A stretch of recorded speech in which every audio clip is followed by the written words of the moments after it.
नमस्कार सर्वांना. तर भरपूर जणांनी विचारलं होतं की इकडे भात कापतायत का. तर भात कापायला चालू झालेलं आहे. मशीन आलेले आहेत. तर काल 3 मशीन आले, तिन्ही पण बंद पडले आणि आता नवीन एक मशीन आलेलं आहे. आत्ताच आलेलं आहे, नुकतंच इथं आमच्या दुकानाच्या समोरून गेलं. तर बघू, भात कापतायत मशीनच. तर आमच्या दुकानाच्या साईडला काकी आहेत ना, त्यांचं झालं कापून, तर मशीन बंद पडलं म्हणून त्यांनी सांगितलं मला. तर आम्ही त्याच ठिकाणी चाललेलो आहोत. तर डोक्यावर ओढणी घेतल्या, खूप म्हणजे खूप गरम आहे आणि ऊन भरपूर आहे, डोकं दुखतं ह्या उन्हामुळे. तर आता मी चालली आहे शेतामध्ये. तर खूप लांब नाही, दुकान इकडे आहे आणि इकडून हे सगळं शेतच आहे. इकडे सगळं आता ह्याच्या खाली पूर्ण भाताचं शेत आहे. तर चला मग बघू किती मशीन आहेत आणि किती काय काय चालू आहे. तर सगळ्यात पहिला ह्याला जायचंय. उशीरपासून चालू केलं ह्याने, जाऊया जाऊया म्हणून. तर ह्यांनी बाहेर गेले होते, म्हणजे बँकेमध्ये गेले होते, थोडं काम आहे म्हणून. तर म्हटलं ते आल्यानंतर आपण जाऊया. तर बघू. तर वातावरण किती छान आहे, पण ऊन भरपूर आहे. मी या ठिकाणी ऑलरेडी व्हिडिओ काढलेले आहेत भरपूर. तर बघू, पुढे जाते. छान आहे ना.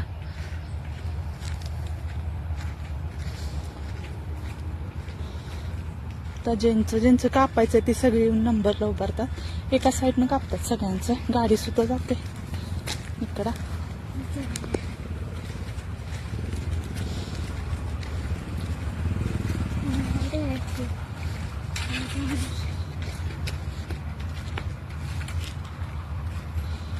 आवडे मरे पोनाडा मशीन आवड्या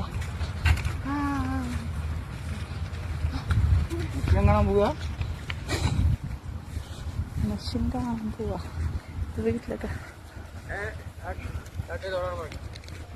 कापायला चालू आहे तिकडे, दिसतं का? हे बघा, इथे कापायला चालू आहे. एका साईड इकडे मशीन बंद पडली. चालू आहे की काय? हो, चालू आहे कापायला. तर मला वाटतं रिपेअर केलं असं बहुतेक. तर इथे एक चालू आहे ना. तर हे त्या काकींचं, म्हणजे आमच्या दुकानाच्या साईडला आहे ना काकी, त्यांचं आहे हे. ऍक्च्युली हे त्यांचं आत्ताच कापून गेलं.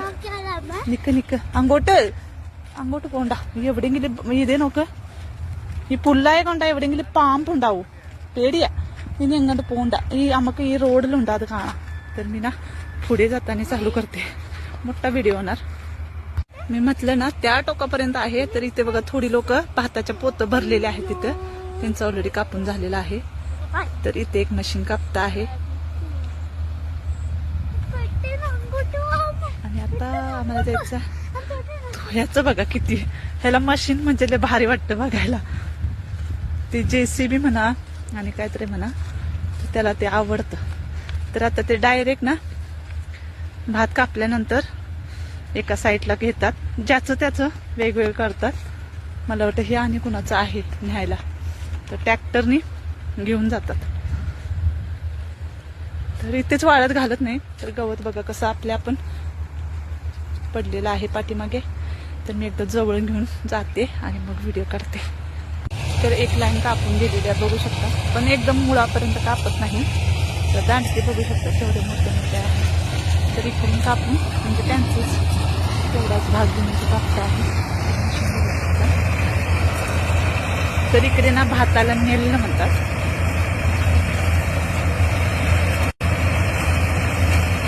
एकदम जवळ आला की बघते व्हिडिओ काढायला भेटते. कारण तो असं फिरून इकडून त्याच्यानंतर इकडे येणार. जास्त लोकांची गरज नाही आहे. बघा ना, एक माणूस भात कापतोय, त्याच्यामध्ये भात आणि गवत माती म्हणून करतो. हे एवढं सगळं भात कापायचं आहे. 4-8 दिवसामध्ये हे पूर्ण क्लिअर होऊन जातं. कारण की तशी मशीन येतातच, 5-6 मशीन तरी येतातच. पण ह्या वेळेला भरपूर बंद पडले म्हणून सांगतायत.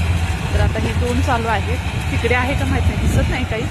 त्या तिकडे भात पोती बिती दिसत आहेत, माहित नाही. तिकडे भरपूर लोक आहेत शेतामध्ये. तर मला भरपूर जणांनी विचारलं होतं हे भात कुठचं आहे. तर नावं भरपूर वेगवेगळे आहेत. आपल्या गावाकडं आहे ते भात आहे का मला सुद्धा माहिती नाही. वेगवेगळी नावं आहेत. नैरा पैरा काय काय नावं आहेत मला सुद्धा इतकं माहित नाही. मी एका काकांना फक्त विचारलेलं. नैरा म्हणून नाव आहे तांदळा भाताचं. तर ह्याच्यामध्ये रान किती आहे बघू शकता. तर हे बघा का जास्तीत जास्त रानच दिसते. हा ट्रॅक्टर आहे घेऊन जाण्यासाठी भात. आता मला वाटतं हे मशीन इथे आल्यानंतर याच्यामध्ये घालणार होते, भात सोडणार.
सगळं कापून त्याच्यामध्ये राहतं. त्यांना अलाराम येतो भरलेला आहे भात आतमध्ये, म्हणजे त्या टांकीमध्ये. त्याच्यानंतर ते ट्रॅक्टरमध्ये डायरेक्ट सोडतात.